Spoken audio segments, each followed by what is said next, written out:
যাওয়ার সময় যে আমার দেশ পত্রিকা একটা রিপোর্ট বের করেছে, তাও ভিডিও আকারে, যারা পালিয়েছে দুই বোন, যাওয়ার সময় 14টা সুটকেস, বিমানের যে পাইলট আছে বলছে সুটকেস গুলো উঠেছে, বলে হ্যাঁ চলো, কারো সাথে কথা বলেনি।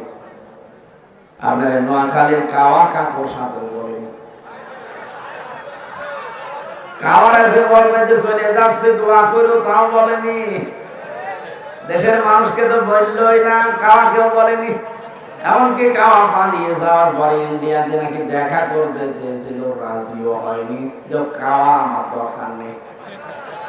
যারা পালিয়ে গেছেন তাদেরকে আহ্বান জানাচ্ছি, ষড়যন্ত্র বন্ধ করেন। আপনারা তো চলেই গেছেন, আবার কি করেন? যেখানে আছেন ওখানেই মরে যান না কেন? আমি বেগমগঞ্জ, ওইটা ওখানে বেগম পাড়া, বেগমগঞ্জ না, এটা বেগম পাড়া। সাহেব পাড়ায় গিয়েছিলাম মালয়েশিয়া, ঘরগুলো সব তালা লাগানো, ও শয়তানরা ঘরে যে থাকে না, হোটেলে থাকে। যে হোটেলে উঠে দেখি 2-3টা শয়তান বসে আছে। কি হুজুর, আমরা আগে পালিয়েছি। والذي أرسل رسوله بالهدى ودين الحق ليظهره على الدين كله। এটা লিইয়ুযহিরাহু দিলেন কেন? যত নিয়ম নীতি দুনিয়ায় আছে সবার উপরে এটাকে নিয়ে আসা লাগবে। আজ বাংলাদেশ সহ বিশ্বে 4,500 ধর্মের মানুষ আমরা আছি। 4,500 ধর্মের ভেতরে একমাত্র, কেবলমাত্র, শুধুমাত্র বিজয়ী হওয়ার মতো ধর্ম, দিন, জীবন ব্যবস্থা ইসলাম বা কোরআন। কোরআনে কারীম ছাড়া, ইসলাম ছাড়া পৃথিবীতে বিজয়ী হওয়ার কোন ধর্ম, দিন নেই। যা আছে ওগুলোর পেছনে সব মানুষের হাত আছে, আর কোরআনের পেছনে হাত আছে সরাসরি আল্লাহর। ইন্না নাহনু নাযালনা যিকরা ওয়া ইন্না লাহু লাহাফিজুন। অবশ্যই এটা আমি আল্লাহ নিজে নাযিল করেছি, আর এইটাকে আমি নিজে হেফাজত করব, দায়িত্ব নিয়ে নিয়েছি। এজন্য বাংলাদেশ সহ বিশ্বে আর যারা আল্লাহর এই কোরআনের পেছনে বিভিন্ন কায়দায় লেগে আছেন, কোরআন প্রেমিক মানুষগুলোর পেছনে লেগে আছেন, সফল হতে পারবেন না। আপনি যতই চেষ্টা করেন, শেষ বেলা যে মন্দিরে পড়বেন। যারা পালিয়ে গেছেন তাদেরকে আহ্বান জানাচ্ছি, ষড়যন্ত্র বন্ধ করেন। আপনারা তো চলেই গেছেন, আবার কি করেন? যেখানে আছেন ওখানেই মরে যান না কেন? আমি বেগমগঞ্জ, ওইটা ওখানে বেগম পাড়া, এটা বেগমগঞ্জ না, এটা বেগম পাড়া। সাহেব পাড়ায় গিয়েছিলাম মালয়েশিয়া, ঘরগুলো সব তালা লাগানো, ও শয়তানরা ঘরে যে থাকে না, হোটেলে থাকে। যে হোটেলে উঠে দেখি 2-3টা শয়তান বসে আছে। কি হুজুর, আমরা আগে পালিয়েছি।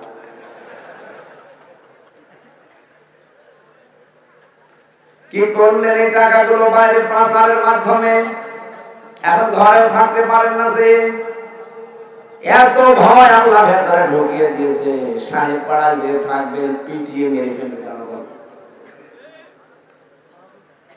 কয়েকদিন আগের ওপর দিয়ে যাচ্ছিলাম,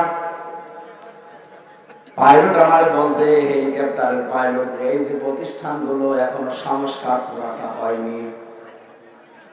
হুজুর, আমি তো শয়তানদেরকে বহন করি বেশি।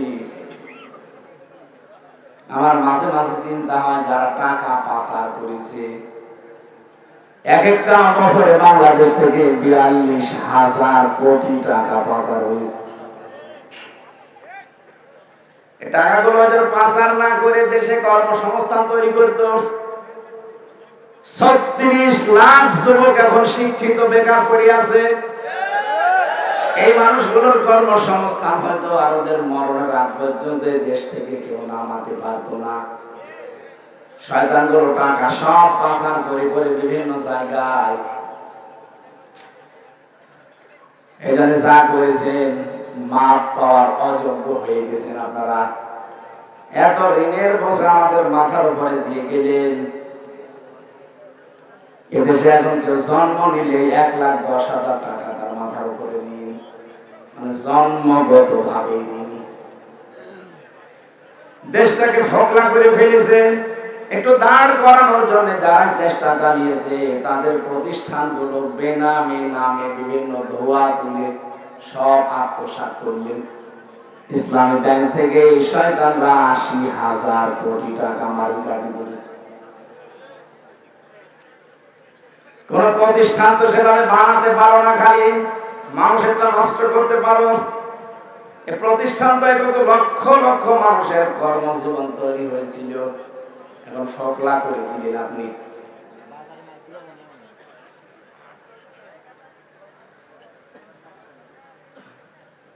যাওয়ার সময় যে আমার দেশ পত্রিকা একটা রিপোর্ট বের করেছে, তাও ভিডিও আকারে, যারা পালিয়েছে 2 বোন, যাওয়ার সময় 14টা সুটকেস, বিমানের যে পাইলট আছে বলছে সুটকেস গুলো উঠেছে, বলে হ্যাঁ চলো, কারোর সাথে কথা বলেনি।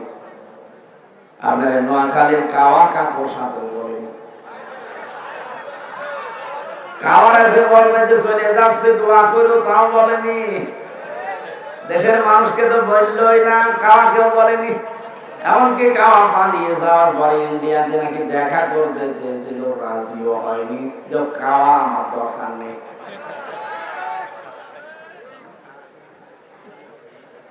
যারা ইচ্ছা করেছেন, মাঝে মাঝে আমার চিন্তা হয় এদের জীবনী নিয়েছে কি করলো তারা। আমাল হায়াতুদ দুনিয়া ইল্লা মাতাউল গুরুর। আল্লাহ বলেন পৃথিবীর এই জমিনটা পুরা ধোঁকা। এটা কি ধোঁকা? পুরাটাই ধোঁকা।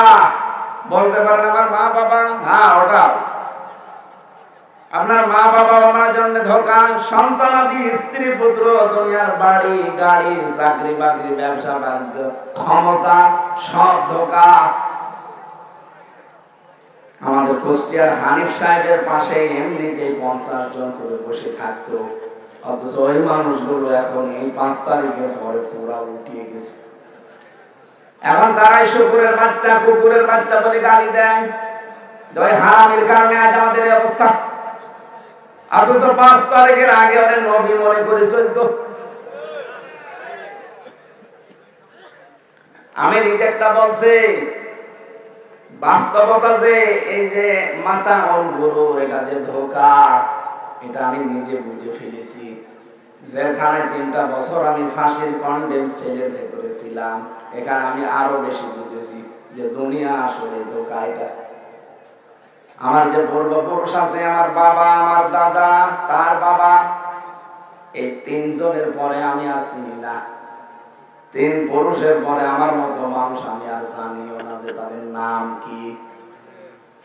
আমার বাবা রিয়াজউদ্দিন, তার বাবা জাহান আলী, তার বাবা নওয়াজ আলী, এরপরে কি সত্যি বলছে যে কোরআন শরীফ আমি জানি না। অথচ খুব বেশি হলো 60 থেকে 61 বছর আগে এই নওয়াজ আলীর বাবা মরে গেছে। নওয়াজ আলীর বাবা এখন যদি এসে কুষ্টিয়ায় বলে যে 2 তলা বাড়ি আমার, এই ভিটা আমার, ওর দাঁত মুখ খুলে ফেলবো। কিসের নওয়াজ আলী বাপ আপনি? আমি তো নওয়াজ আলীকে চিনি না। কথা বলে দেখেন।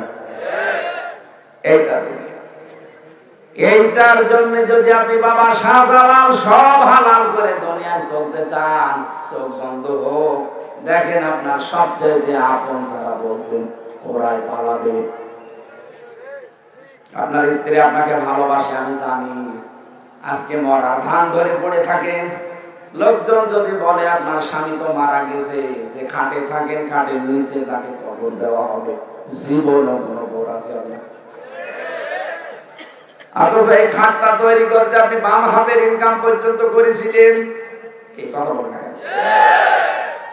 আমি আশা করছি দুনিয়ার জীবনের টাচ দিলে আপনি বুঝে ফেলেছেন।